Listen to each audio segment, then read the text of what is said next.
I was working at a financial firm in New York City with a bunch of very smart people, and I had a brilliant boss I much admired. I went to my boss and told him I was going to start a company selling books on the internet. He took me on a long walk in Central Park, listened carefully to me, and finally said, "That sounds like a really good idea, but it would be an even better idea for someone who didn't already have a good job." You can have a job, or you can have a career, or you can have a calling.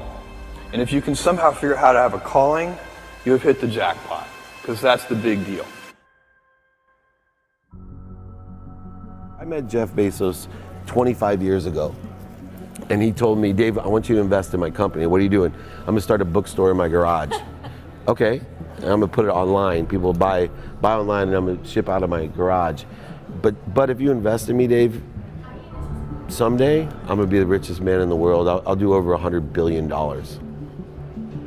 First of all, there is no such thing as $100 billion 25 years ago. Statistically, there's no such thing. Countries didn't have 100, our national debt wasn't $100 billion. And this dude's telling me at 26 years old that he's gonna be the richest man in the world because he has a garage and the internet? That was his truth.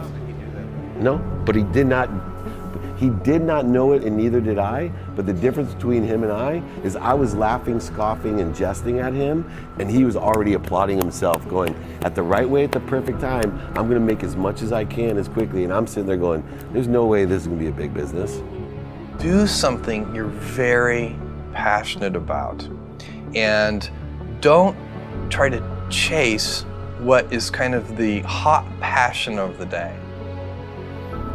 Seen in that light, it really was a difficult choice, but ultimately, I decided I had to give it a shot. I didn't think I'd regret trying and failing, and I suspected I would always be haunted by a decision to not try at all. After much consideration, I took the less safe path to follow my passion, and I'm proud of that choice. As a young boy, I had been a garage inventor. I'd invented an automatic gate closer out of cement-filled tires, a solar cooker that didn't work very well out of an umbrella and aluminum foil, baking pan alarms to entrap my siblings. I'd always wanted to be an inventor, and she wanted me to follow my passion. There's a military phrase that I especially love, and it says, "Slow is smooth and smooth is fast." And I have seen that in every endeavor I've ever been in. That's the kind of thing that really allows you to make progress. You know, you get certain gifts in life and you want to take advantage of those, but I guess my advice on adversity and success would be to be proud not of your gifts, but of your hard work and your choices. So, you may be, the kinds of gifts you get in life, you might be really good at math. It might be really easy for you. That's a kind of gift.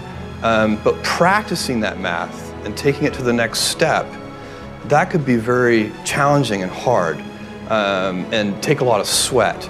That's a choice. You can't really be proud of your gifts because they were given to you.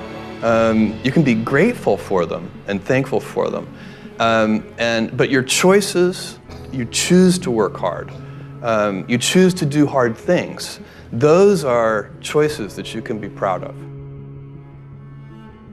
You can choose. We all get to choose our life stories, and it's the choices that define us, not our gifts.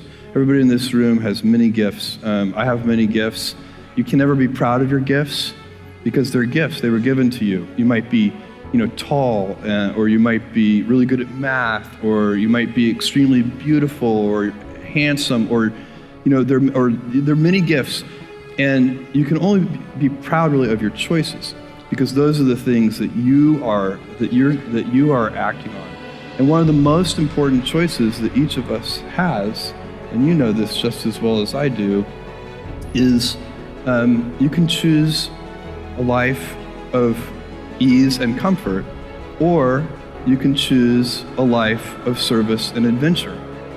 And when you're 80, which one of those things do you think you're going to be more proud of?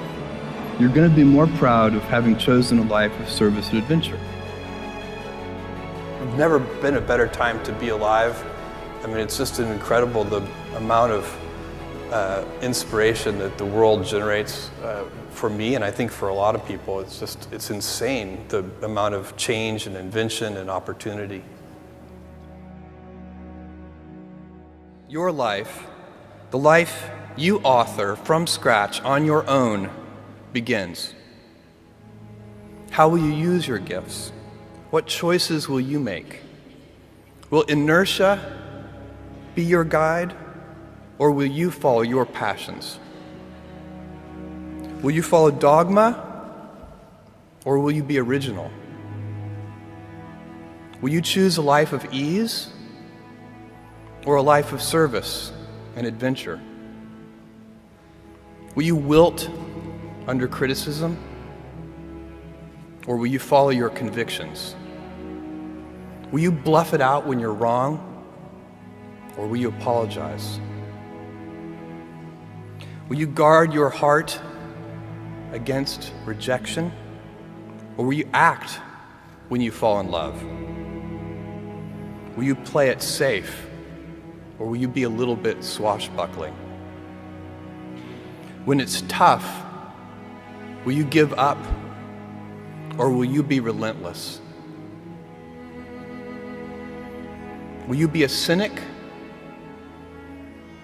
or will you be a builder? Will you be clever at the expense of others, or will you be kind? Every time you figure out some way of providing tools and services that empower other people to deploy their creativity, you're really onto something. You know, you're very lucky if you have a career. A lot of people end up with a job. If you don't love your work, you're never going to be great at it. Jules Verne, Mark Twain, Galileo, Newton, all the curious from the ages would have wanted to be alive, most of all, right now. As a civilization, we will have so many gifts, just as you as individuals have so many individual gifts as you sit before me. How will you use these gifts? And will you take pride in your gifts or pride in your choices?